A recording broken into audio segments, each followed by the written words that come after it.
What is up, Eagles fans? It is game day. I'm super excited, as you should be. EOP, the painted lines. We are in the house here at SouthHouse, and it is going to be one hell of a time. Pre-game, halftime with Freddie and them remotely, but then we'll be back here for post-game, and it is going to be a big, big day. Eagles' possibility of being 4-0 for the first time in, I don't know, forever, as far as I know. So it is going to be super exciting. So like I said, this is also a big day for us because Dives and the Painted Lines guys, we've only worked remotely. So we're actually meeting each other for the first time, and I probably will never talk to them again. Just throwing it out there. Never going to talk to them again. No, but Dives, thank you for joining us. Man, I'm so honored to join. Awesome bar, awesome people here at SouthHouse. Thanks for having us, guys. Please come down if you're watching us live, drink some beers with us, eat some awesome food. But what a huge test for Jalen Hurts today, going up against a linebacking core that could be one of the best he's seen in quite a while. The rain is a major factor, which we'll be breaking it down. But I'm just glad to be hanging out with my boys, man. And hi, Eva. How's it going, baby? You gotta get your shout out. So, Rob, also from the Painted Lines. This is the first time you and Dives actually get to work next to each other. I was literally going to say, you're talking about it's the first time you met us. I've been doing a show now with Dives for probably over 2 years, and we've never actually been in person. so it's an exciting moment for me to actually see him in person. You know, I feel like I know him real well, yet this is our first time meeting, and it's great to do it on location here in South Philly for, as you said, a game that, look, everyone thought the Eagles were going to be good, but to say that they were going to be 4-0, I don't think we thought that at the beginning of the season. Pipe dream, maybe. Yeah, maybe. Pipe dream, but like the cynical Eagles fan inside, you finally said it. All right, 3-2. Yeah. You know, in the first 5 games, maybe. And to my right here, James Scores at Patterson Afanax. He's joining us today. Joey Marks will be on the show just shortly after. But James, talk about, like I'm asking you all guys, but James, I'm going to start with you. Like Rob said, weather plays a big factor today. The running game hasn't been for the Eagles what we were used to seeing, especially last year. Right. What do you got for me? What do you feel? Does today's weather affect the score or affect any which way this outcome in your head before it looked like a day suitable for a duck? I think it's not going to make a big factor. I think the thing I liked about what they did last week when it was a little bit rainy in Washington when they took on Washington, and I think that's the biggest thing I got to say is to maybe the best time to say is to run the ball consistently, maybe the best way to describe it. I think you have to give the ball to Sanders a lot today. Maybe that's probably the biggest factor to see what your running game has, because I know the passing game ain't going to be a factor. So I think the one thing I like about this matchup is this could be a breakout day for Miles Sanders on the run game. I'll go with you, Dives. How does the weather play a factor today for you and your thought process maybe from Thursday to today? It's absolutely massive. When you break down the Jacksonville Jaguars and you look at the Eagles' strengths versus the Jacksonville Jaguars' weaknesses, it is their secondary. That was a major area for the Eagles to expose. That is the weakness on the Jaguars. And with this weather, the rain, that makes a huge impact on not only my prediction, but what we're going to see from the Eagles. The Jaguars have the #1 rushing defense in the NFL. It's been a struggle to run the ball these last 2 weeks for the Birds. I think how this offensive line for the Eagles cements themselves as the true #1 offensive line in the NFL is a huge storyline coming into this game.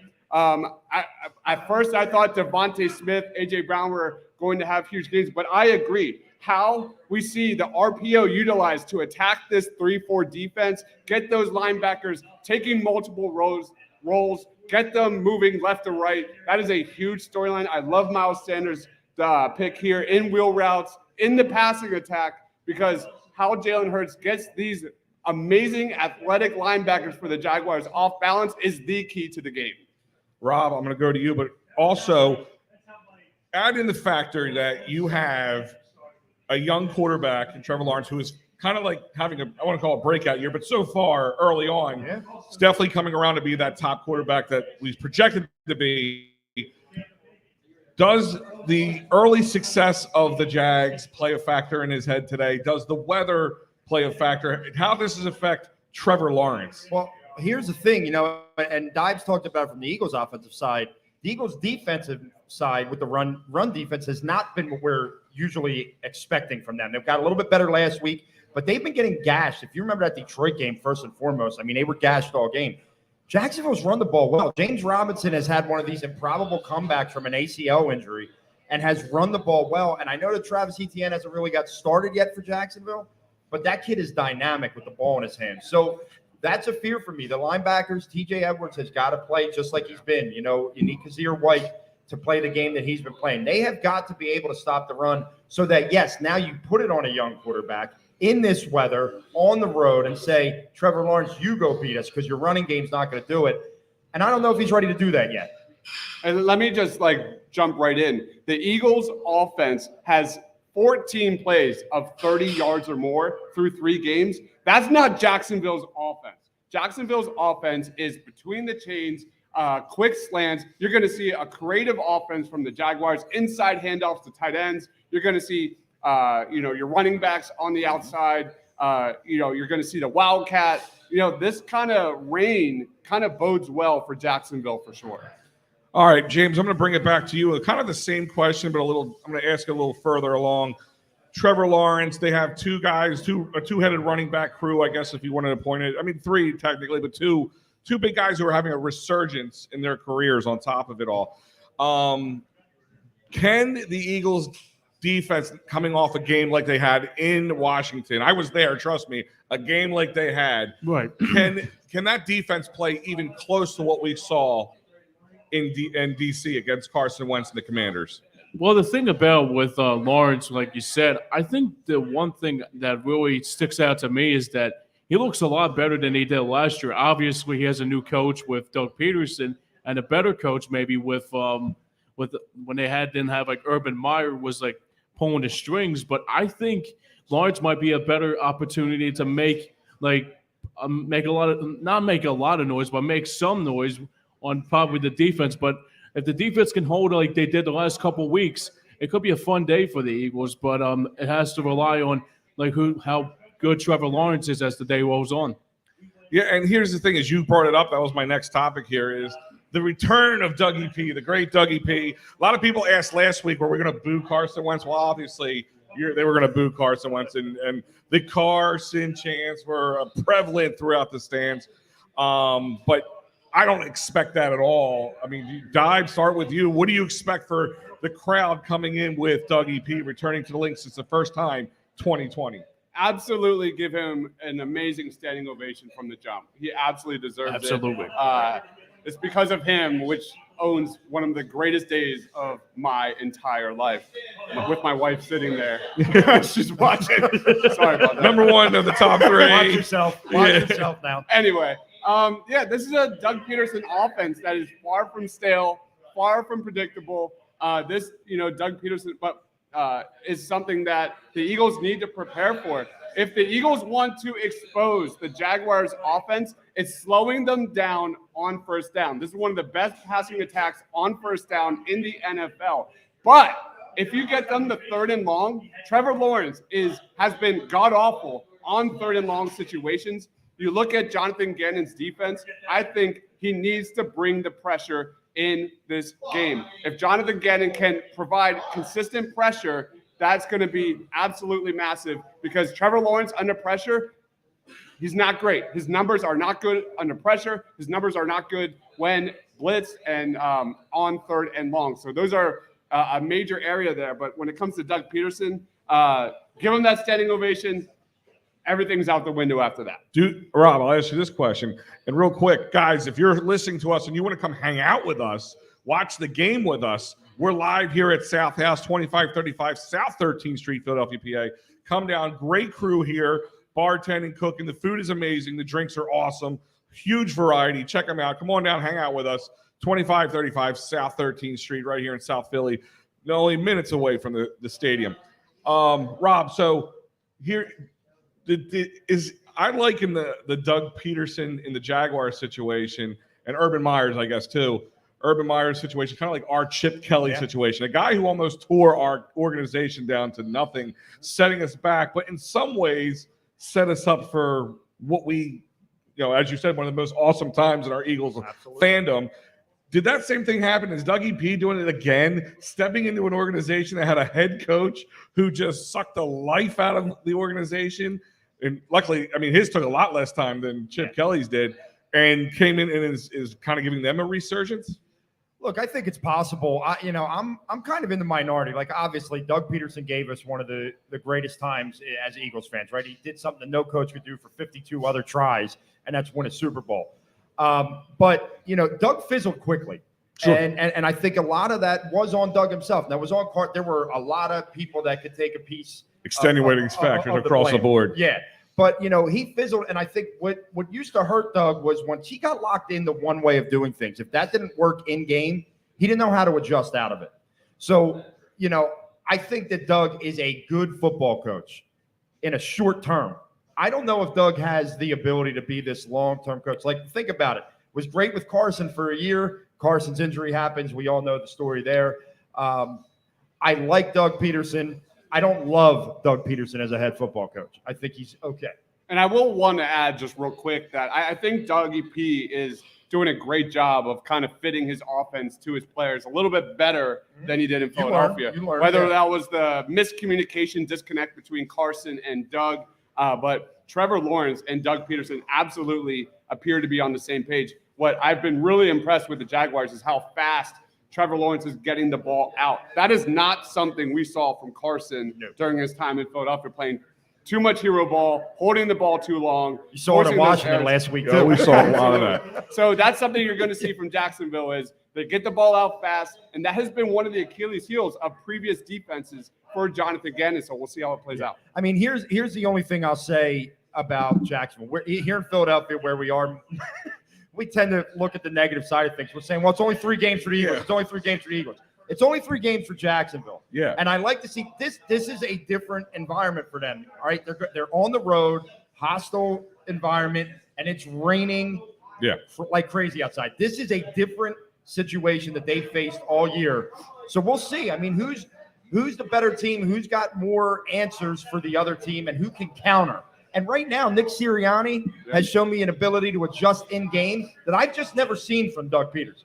Okay, and you're absolutely correct on that because kind of from that Howie tree, and I mean, not Howie tree, the Andy Reid tree. Andy Reid always, that was one of our complaints, and you didn't see him make many changes. He still has some of them faults, but it's not as much as it's been in Kansas City as it was in Philly. And that's the thing is like, did Doug learn some lessons? Because like the one thing you said earlier is that, you could put some blame on everybody. And I actually 110% agree with you. His unwavering moving on some of these coaches that he brought in, and I don't blame him. Like, hey, I won a Super Bowl and you guys aren't going to give me any love. Right. I get that. But at the same time, I agree. I think it would happen best for everybody.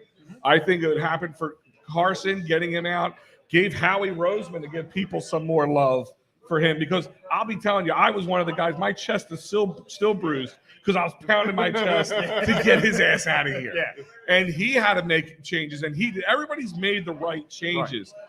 But we talk about weather. Oh, actually, I'm sorry, Tom, you had something to add in there. That's my bad. I went on a tangent. I don't remember. Okay.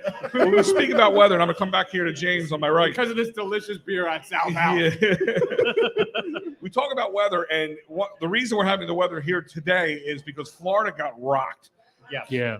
A little bit plays, I don't want to say, it plays a factor today because now they're kind of off their normal schedule. They had to come up here early, live up here a little longer, work out up here more in areas that they're not used to doing. James, and kind of what you guys alluded to is, 3 games for a new team versus 3 games for guys who have a lot of veterans on there playing in their hometown. Does the weather coming from Florida and kind of kicking them out of their normal routine play a factor for the Eagles tonight? Well, I think it's going to be a little bit of a factor because they're not like playing in their home, like practicing in their home stadium or home field. So it might be a little bit of a factor, but I don't think it's going to be a huge factor.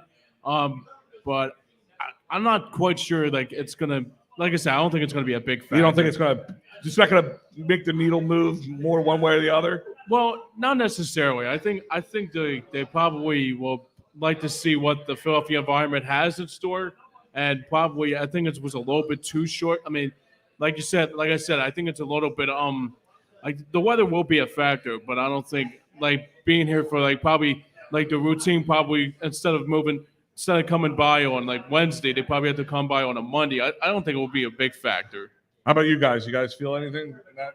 I think there's a lot to be determined. Like, it really comes back to Rob's point. Like, are the Jaguars for real? Because if you look at this cold and wet and rainy weather, that absolutely bodes well in the Eagles' favor. Because let's be honest, the Eagles play their best football in the second half of the football season when it's cold and dark and damp. Get out of here, man. Get out of here, Cowboy Dave. We got a hecker here. So for me, I definitely think there are pros and cons of this weather and the Jacksonville Jaguars coming to Philly. But when that game starts, it will come down. All that goes out the window because these fans are going to be all over the Jaguars and Doug Pederson. So that's my take. And you make a good point because I drove right by the stadium coming here, and there is still tailgate after tailgate, poncho after poncho, tent after tent. Rain pouring down on it, and they're still out there. I don't think Jacksonville's going to be ready for that. As a season, I was a season ticket holder since the Linc opened. It's the first year I didn't have my season tickets. That place in the rain, it's almost like it makes people crazier. Probably because they're drinking more. What a scary factor. Yeah.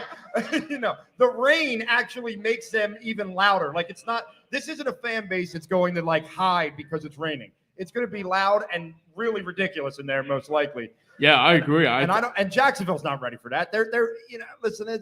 Okay. Listen. The last time I did a live show before a game, I ripped the city of Cleveland. I don't want to rip the city of Jacksonville, but I've never heard a fun thing. Don't about worry, the city of all three Jacksonvillians won't care. All right, I've never heard a good thing. Nobody about in Jacksonville cares. And that's why Doug Pederson fits down there, because I think that's more his mold. Like the fact that Doug Pederson this week said, "Oh gosh, I don't know if they're going to boo me." Doug, stop it! Don't fall into the national narrative. You were here many years. You know they're not going to boo you. You won a Super Bowl. Like, he's already into that. Oh, I'm just down here in Jacksonville, laying around, relaxing. Maybe that plays into our favor today. Who the heck knows? I mean, listen, they'll boo him if it comes down to if it makes it. Oh yeah. No and let's talk about that. We have a lot more veteran presence who's worked with Doug Pederson. Jalen Hurts, number one. Does that play a factor for scheming for Jacksonville? Setting up, like, knowing even though, listen, he's definitely matured since then. But does Doug have a little bit of an upper hand in that situation, working with him and knowing kind of his thought process?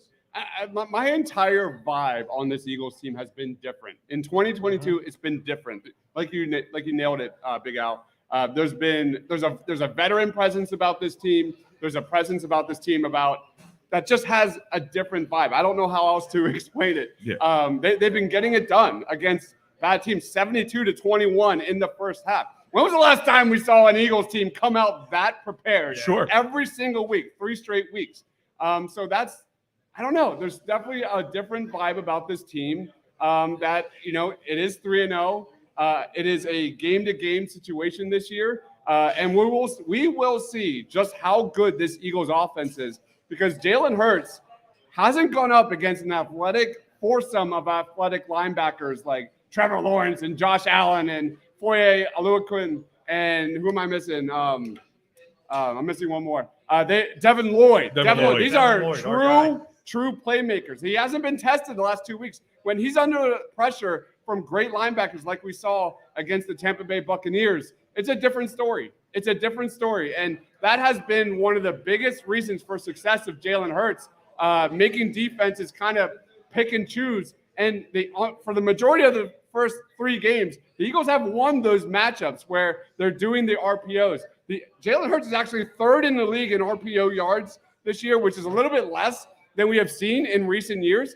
I think the RPO and Jalen Hurts is going to be something I'm watching today, because like I said at the start of the show, how Jalen Hurts gets these amazing linebackers off balance, taking on multiple roles, dropping into coverage, kind of getting them out of their comfort zone. That is such a huge storyline in this game.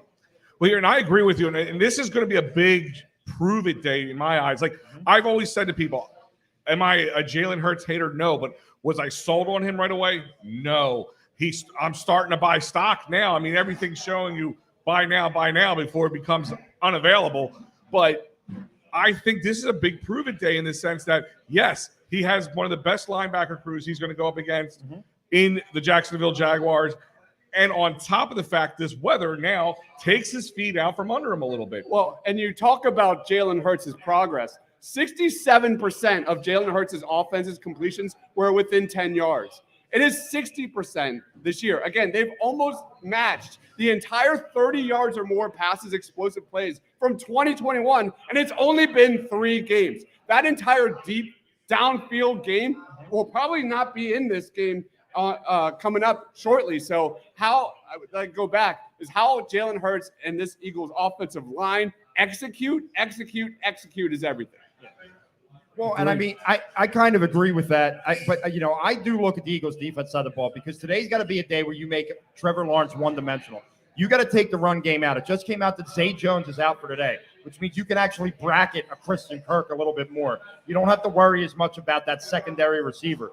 So if you can make it, hey, Trevor, come and beat us, and it's Trevor versus Jalen and the Eagles, I like the Eagles' chances in that situation. But you've got to stop this run. James Robinson last week in L.A., every time it looked like the Chargers were trying to creep back into that game, would just break off a 20-yard run, 30-yard run. Yeah.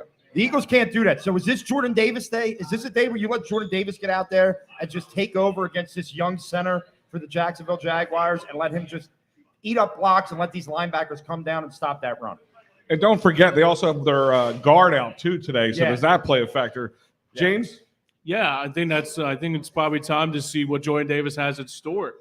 I think it's a big day for him. Maybe it'll be a big day for TJ Edwards and those linebackers to see what they have in store with this running back with Robinson. But I don't think it's going to be a big concerning factor if because the defense has looked a lot better than they did in week 1, I must admit. And another guy that I think the Eagles fans and Eagles players, of course, should account for is Travis Etienne.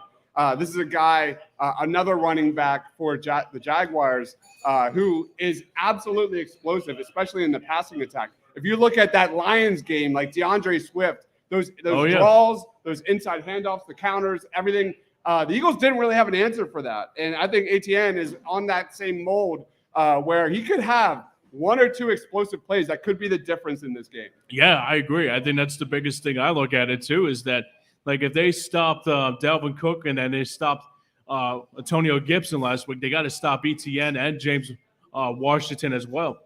Real quick, guys, I want to go to the chat here for all the people who didn't want to venture out in the rain just yet.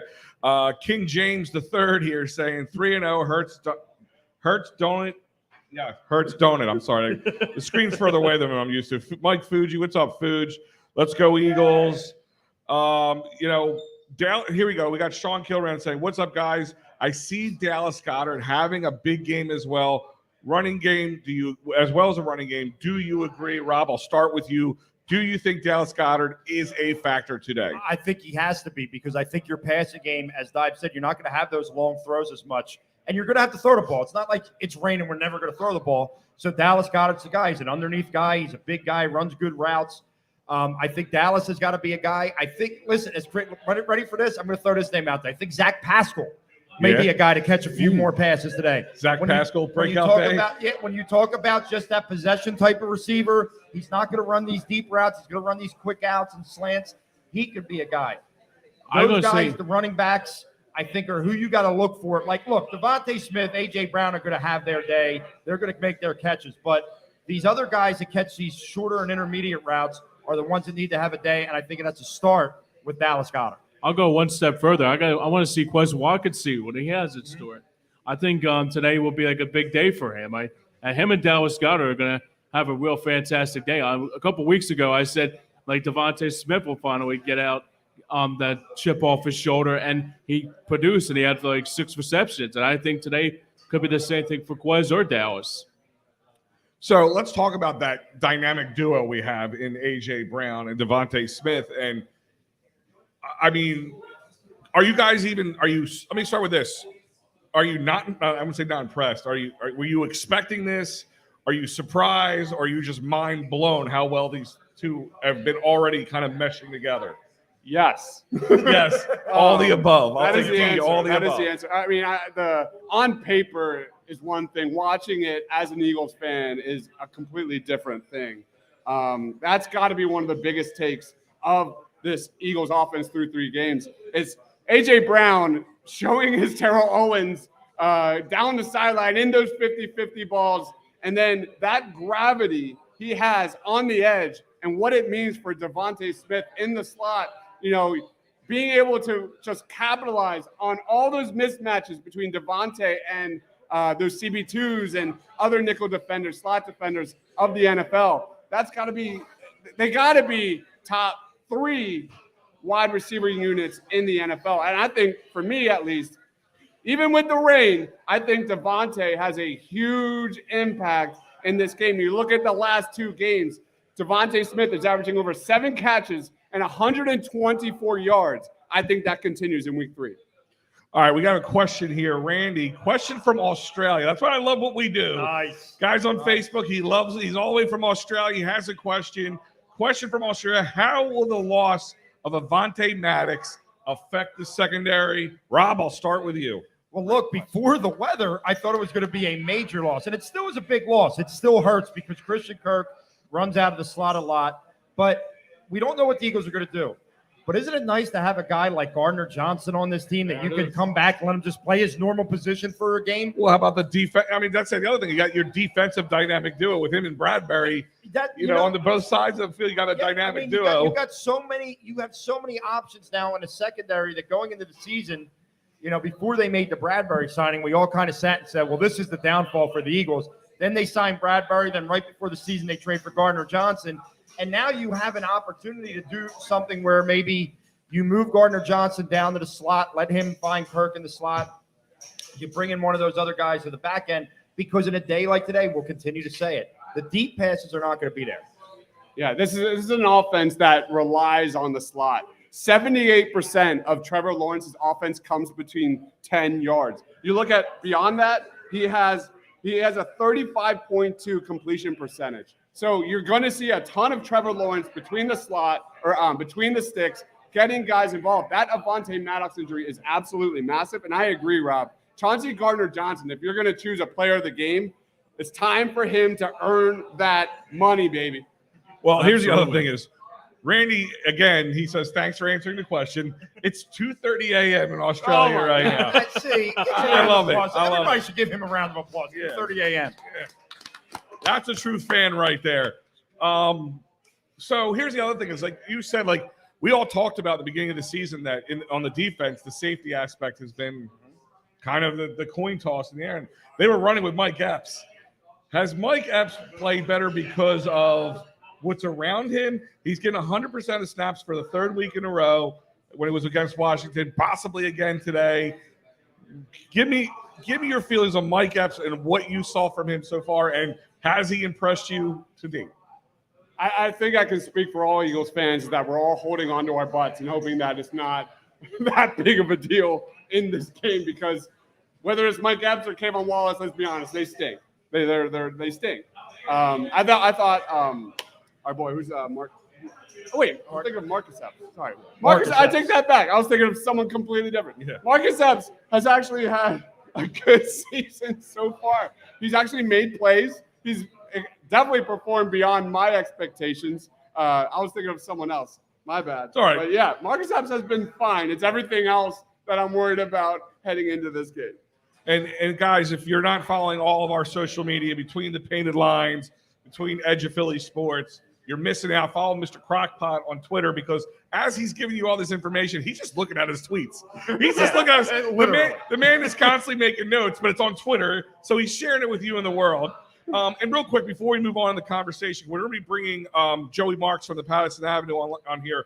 So James is going to join us a little later. James, thank you. You got it. But real quick, I want to just throw something out there. A friend I have become calling a friend shortly. You guys have called a friend for a while. Our boy Shane Half on Twitter. He's a beast. He's a beast. If you've ever, between you guys putting out all the content, breaking down almost every play the Eagles made, one game to the next, congratulations to him. Absolutely. Our friend BLG Absolutely. over Brandon Lee Gouton over at the Bleeding Green Nation. They have got a good one. Yeah. Oh, yeah. And he is now working with them, still with you guys as Yes. well, TPL. But he is beyond their weekly show as well as their pregame and postgame show. So I'm super excited, super proud to call him a friend. The guy knows his stuff. So if you're not following him, it's half TPL on Twitter. Check him out, and congratulations to him. As someone I literally did my first podcast with him. Right.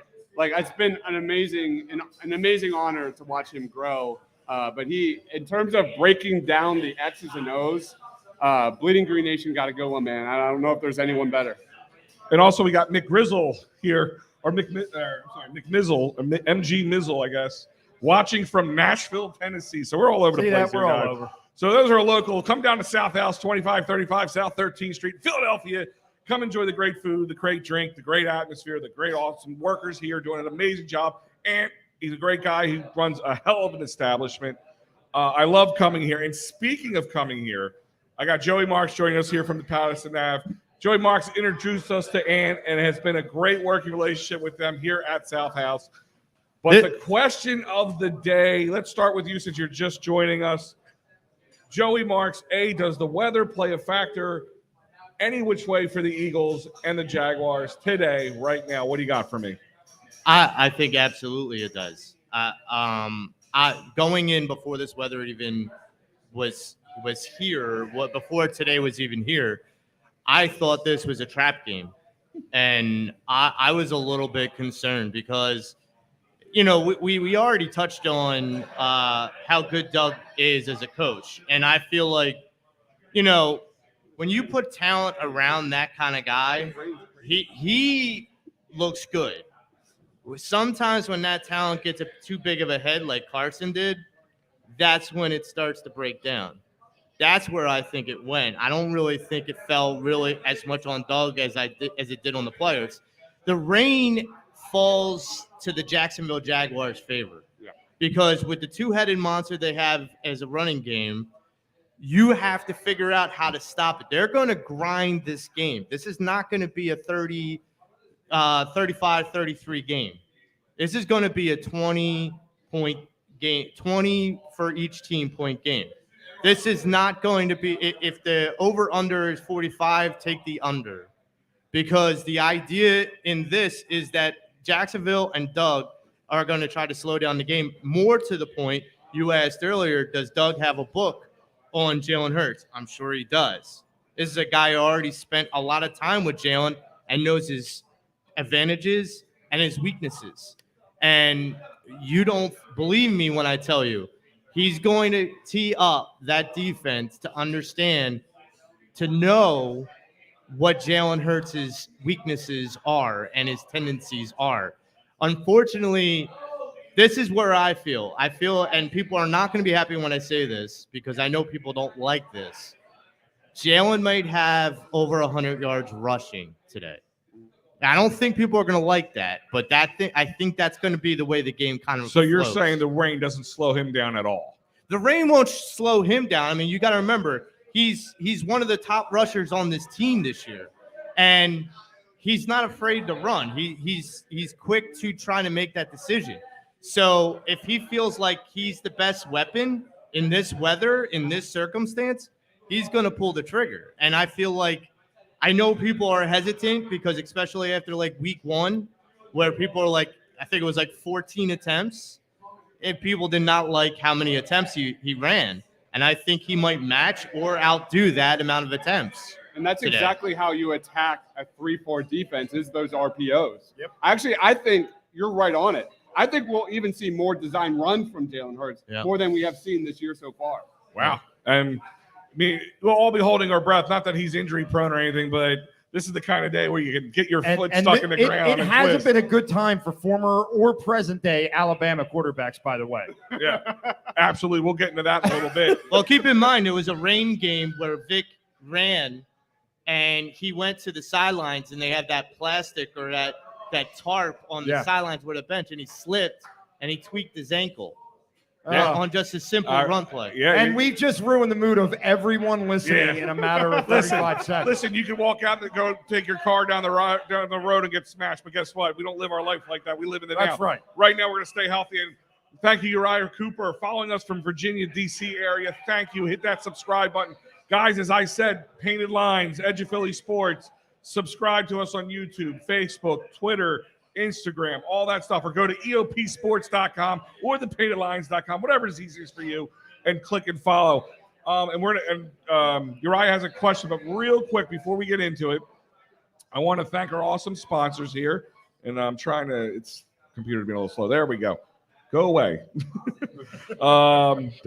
There we go. All right. I want to thank David R. Cherry of the Cherry Firm. If you get hurt at work, in a car accident, personal injury, criminal law, David R. Cherry is your guy, 610-565-0300.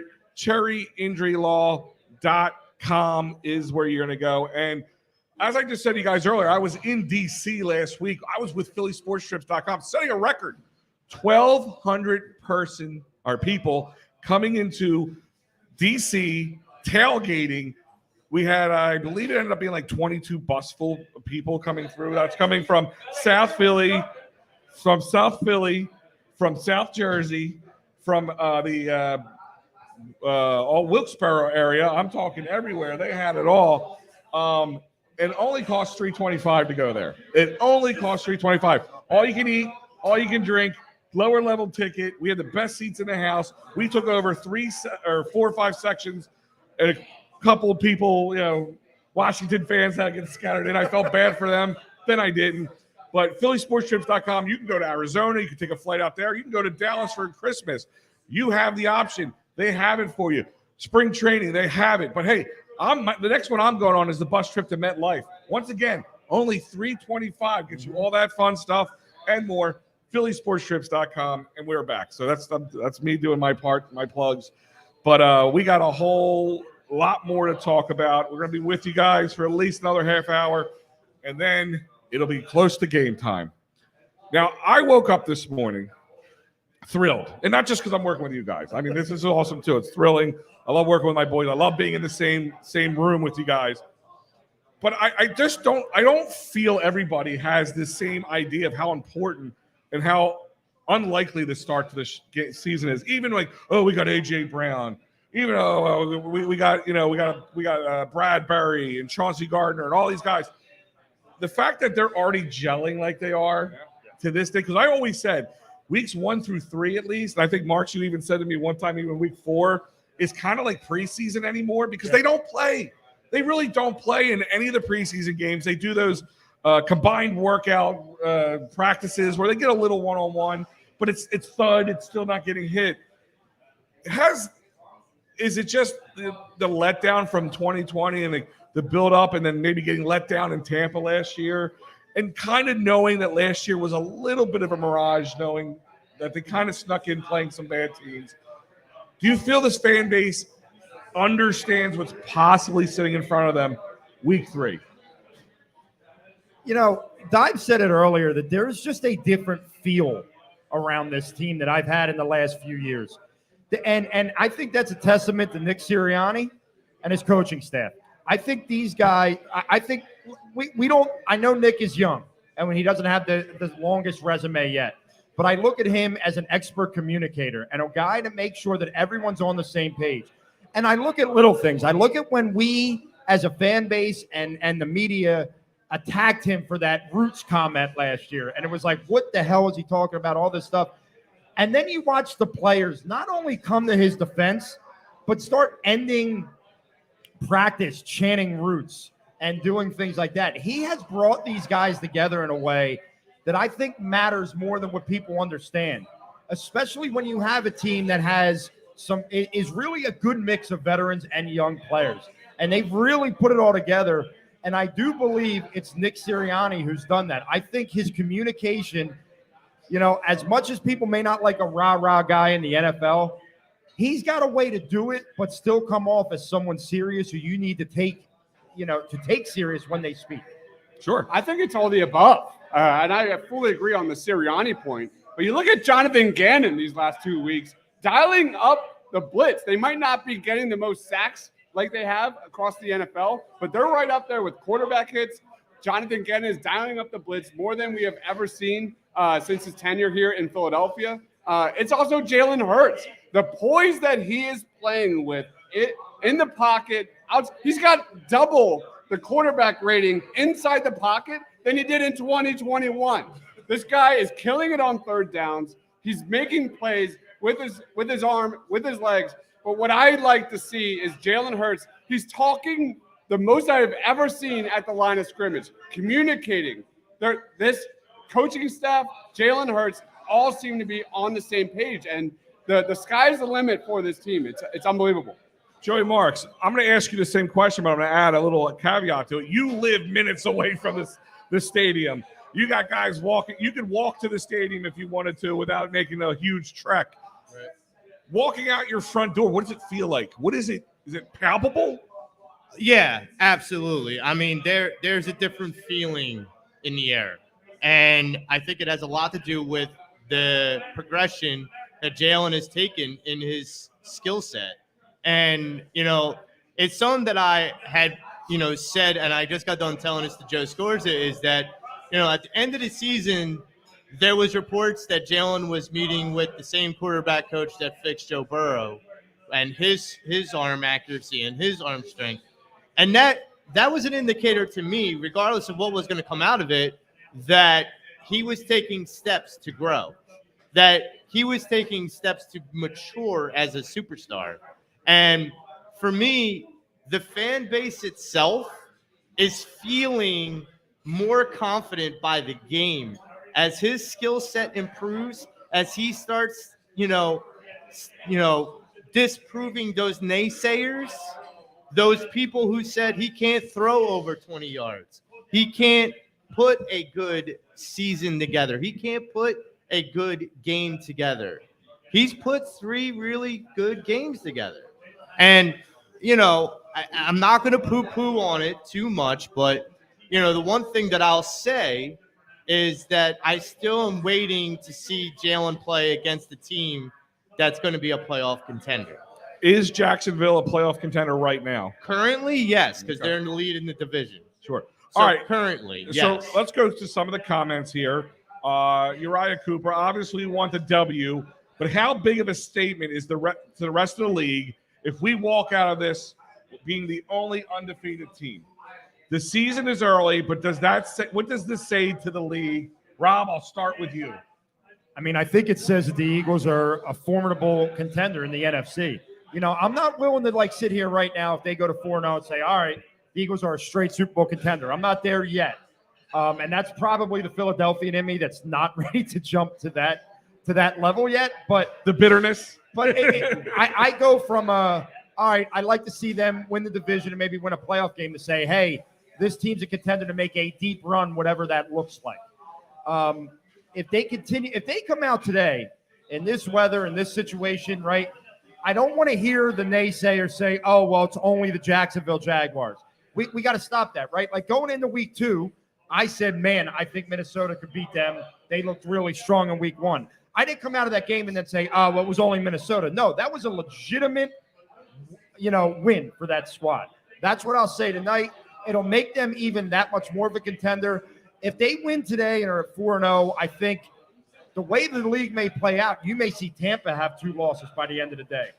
So they could really be in a position where the number 1 seed is becoming more and more possible for them, and that's something I take out of it. And back to Shane for a second. His power rankings show that he has them ranked right now top in the NFC, top 4, I think, number 4 out of the top 10.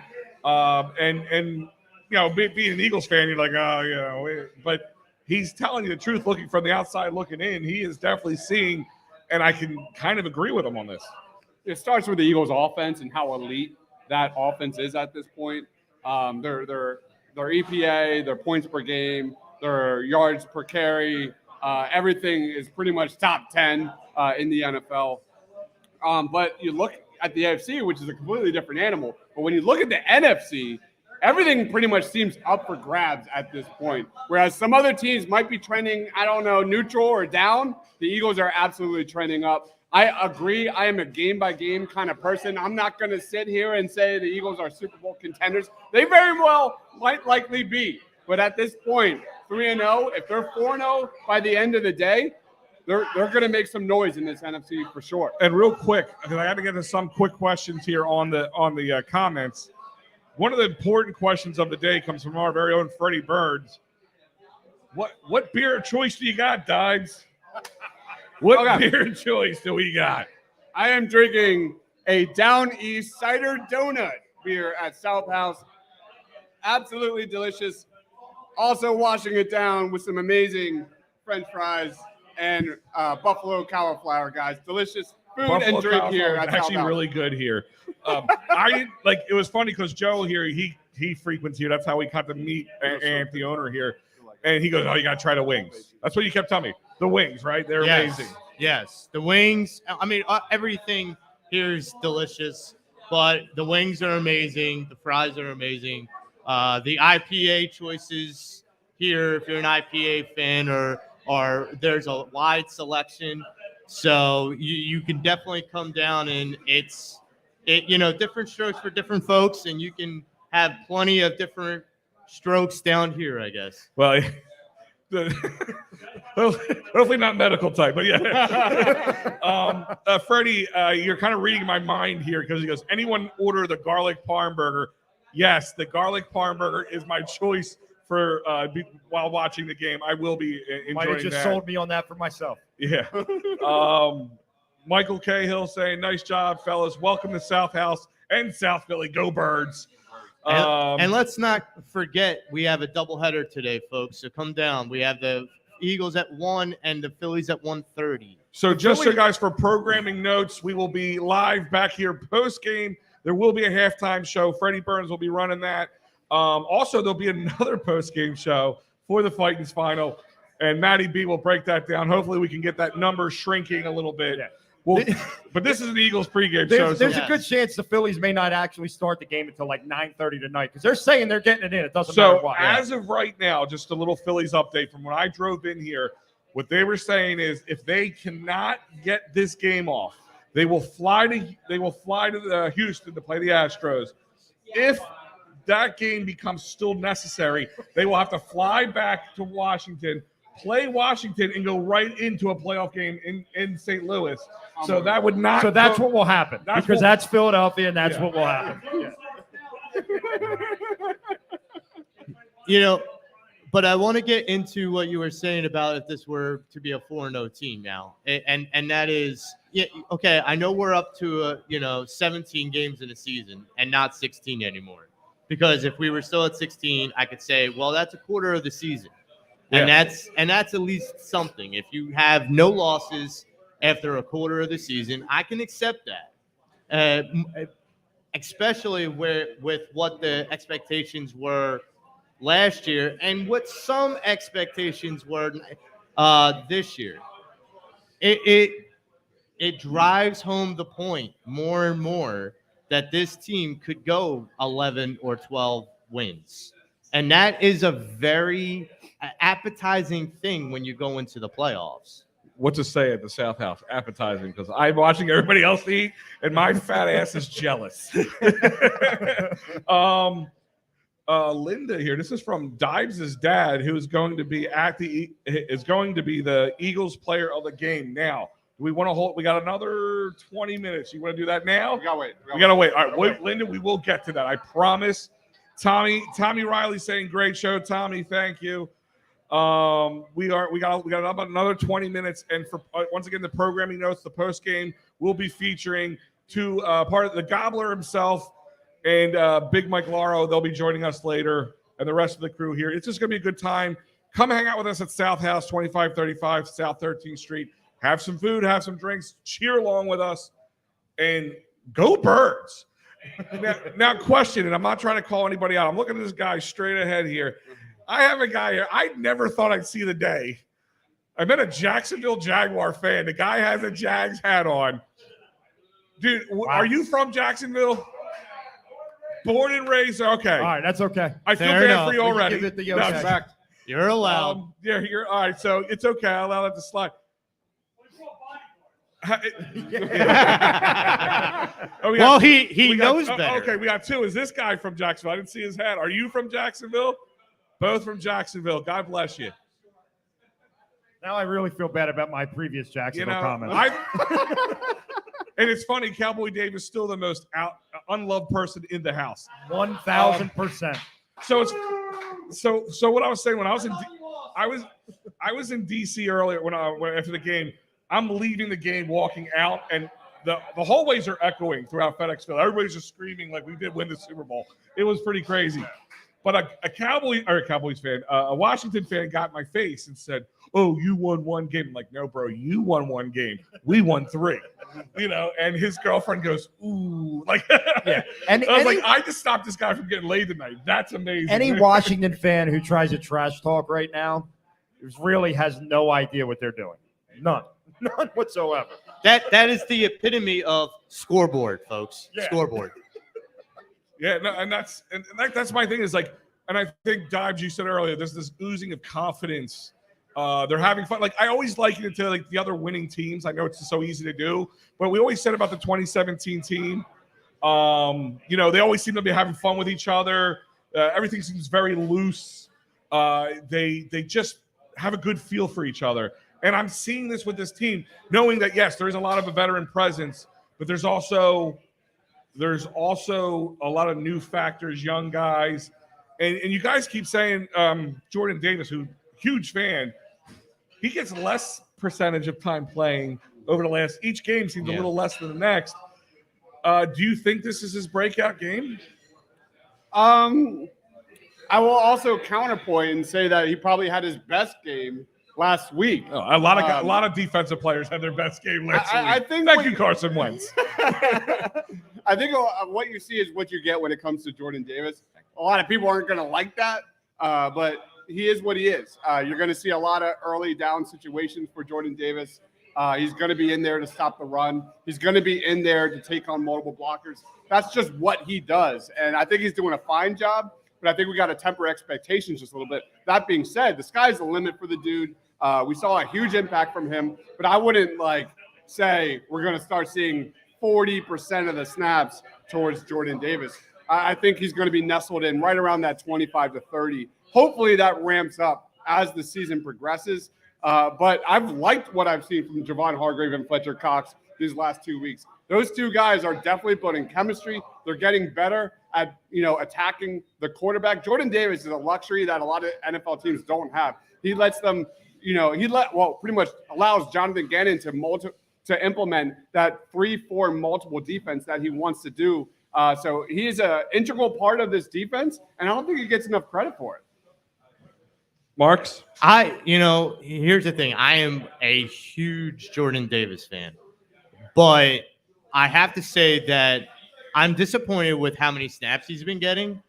I understand his conditioning, and they're trying to walk him into his conditioning. I also think they still have a bullet in the chamber that they haven't really used yet in Nakobe Dean. And I like to see them try to at least implement him incrementally. Now, it's hard to get TJ off the field, and I understand that. But I see the Vikings and the Commanders both have really putrid offensive lines. And the Jaguars aren't like top 5, but they're not the bottom 5 either. And so therein lies the issue. How does Jordan Davis, how does Fletcher Cox, how does Hargrave answer when adversity comes that way? Because look at what the Lions offensive line did, which was second overall in the league to the Eagles offensive line. They silenced that defensive line. So if they're going to make a statement with Jordan Davis and Fletcher Cox and Hargrave and Sweat and all of them, they need to make a statement today in order to prove that the Commanders game and the Vikings game wasn't just an aberration. Real quick, Randy here says the Vikings are up 3 on the Saints with 4 minutes to go. Keeping the eye on that Saints pick. Good defense, baby. I mean, I don't get this. You have Andy Dalton at the helm, and you're missing some key players in the Saints, and the Vikings still suck. Can somebody explain me the Kirk Cousins love? I don't get it. I don't know, Overpaid Jay Cutler-esque. I don't get it. Like, he has, outside of maybe Sam Bradford, stole more money from NFL teams. And Jay Cutler. And Chase Daniel. Chase Daniel played like 20 snaps in his career. You got to remember, has a ton of money. You're right. You got to remember, Jay Cutler stole over $400 million from Chicago. So therein lies that big issue. And now Kirk Cousins is stealing the same amount of money from Minnesota. I said to you guys before, when I saw that signing, I said Minnesota signed their death warrant. They just signed away on it. Yeah. You know, they kind of like, he to me is no different than Carson Wentz. He has the abilities to be really good, but he's coming up small, and what you think is going to happen happens. It's not like people are just, all right, well, Carson doesn't turn over as much. Yes, he does. Because we could go through those 9 sacks last week. I know you've already done it times. I've likened at least 4 of them to Carson's fault. Oh, yeah. Absolutely. Well, same thing with turnovers with Kirk Cousins and crumbling under the pressure here. I mean, I don't understand the love, but I love the one time I'm rooting for you because I want this Saints pick to become a top 10 pick. Right. If the Eagles get a top 10 pick and are in range of trading up for Will Anderson, an edge rusher out of Alabama, could you imagine the Eagles being a top 3 team in the NFC and getting the premier edge rusher in the draft opposite Josh Webb in 2023? The Eagles could be set up for years. For years. And that's the thing I said about Jalen Hurts. Yeah. Rob, I'm going to ask you this. I said this for a while. Like, I said, I want him to be a good quarterback. I want him to be the franchise quarterback. A lot of people, I feel like you kind of said that bitterness of the Eagles fans a little bit. It's like people would rather be right. Marks, we've had this conversation. Yes. Would rather be right about their takes more than winning a game sometimes. 1,000%. And it's nauseating. Well, and the Hurt, I'll call them the Hurts apologists from the last couple of years are the same way. And it's like, we weren't allowed to have that opinion. The opinion of, well, we're not sure about him yet, but we really do want him to do well. We weren't allowed. I always make the joke that the Hurts apologists that didn't want to hear about anyone, God forbid you critique Jalen Hurts, were the Folesian Society, right? They were the group that you could not say a negative thing about Nick Foles or you were the worst human being in the world. But look, if Jalen Hurts is the quarterback, that is a great thing. And no actual Eagles fan would not want that to be the case. Yeah. But it was okay to say going into the season, we just don't know. Now, so far, he looks to have taken a monster step. Every game is an opportunity for him to take that step. You can't question the guy's mental side. You can't question his leadership. When he made the comment last week, and if anybody saw Michael Irvin's interview talking about it, it was epic, how much he loved it. When he said, Michael Irvin had it wrong a little bit. He said, we can't be the thermometer that tells the temperature. We need to be the thermostat. Me and the players and the playmakers in this room have got to set the tone for this team. We've got to create the temperature. He's got everything. If he plays the way he's played through the first 3 weeks, he's the franchise guy, and now those 2 first-round picks can be used any way you want them to be. And that's it. And Marks, I'm going to go to you. And kind of like Dog said, if he becomes that guy, it's almost like a luxury pick. Luxury picks. Yeah. Do you think if they don't need – because he was getting those 2 picks because if Jalen Hurts doesn't work out, we're going to have to package something up, move up, and go get one of these premier quarterbacks coming out of the draft. Right. But if they don't need that, does Howie trade back again? Or does he trade out? Or does he go 2 first-round picks this year? See, I think he takes the 2 first-round picks and maybe plays around with some of the lower picks to move up even to get. Oh, you got to move up now. To get who he wants. I mean, you got to think if the Saints pick is a 6 or a 7, but he wants to get to 3, which is fair. If you want to get to 3 and you could do it without taking off that other first-round pick off the table, and you throw in a 2nd or a 3rd or a guy like Derek Barnett or a player or whatever, that's more than serviceable. Because, I mean, Don said it perfectly. If you get a guy that can set that edge rusher, you already have a secondary. I really do have a firm belief that Bradbury will be back. I have a firm belief that we're going to be able to figure out how to get a safety. If we have the 2 first-round picks, the edge rusher is one, the safety is the other. And that's what I feel like at that point. Now, to go even deeper into the Jalen Hurts negotiation, if he becomes your franchise quarterback, then yes, you're going to have to give him a contract. Do you have to give it to him now? No. Don't make the same mistake you made with Carson. Let him prove it. He has time. You have time. You don't have to sign the check now. The money's going to be there regardless. We already know that. The talent needs to be put on full display. Look at Pat Mahomes. He didn't get that big contract until after he proved it. And that is a perfectly logical reason to do in sports business. And, for me, I've been a Jalen Hurts fan for a while. Yes. Since the draft night, me and Freddie going at it about that pick. My feeling is this is a guy that has been in a lot of strong quarterback rooms. He's been in a lot of strong programs. He's played at a high level. Now he's progressing his level to where it needs to be. And that is what you want out of a franchise quarterback. That's why I've always had that belief in him, because you see steps. They may be baby steps, but this is the first time in his whole life that he's had the same playbook for 2 straight years.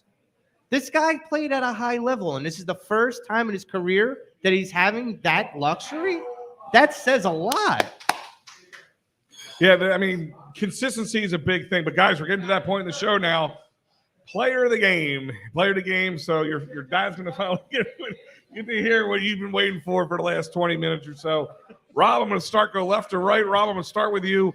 Player of the game and why? I always like to be a little different, but I'm going to go Dallas Goedert. I know we talked about him earlier, and my reason for it is because Nick Sirianni wants to throw the ball.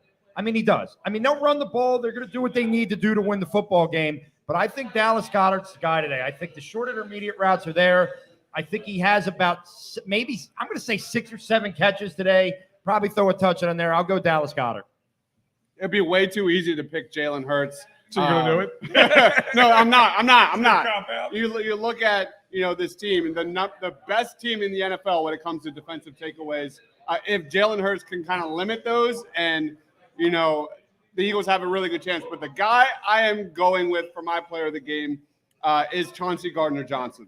I think this is a guy who is one of the premier slot defenders in the NFL. You look at this offense for the Jaguars. You're going to see Christian Kirk out of the slot a ton.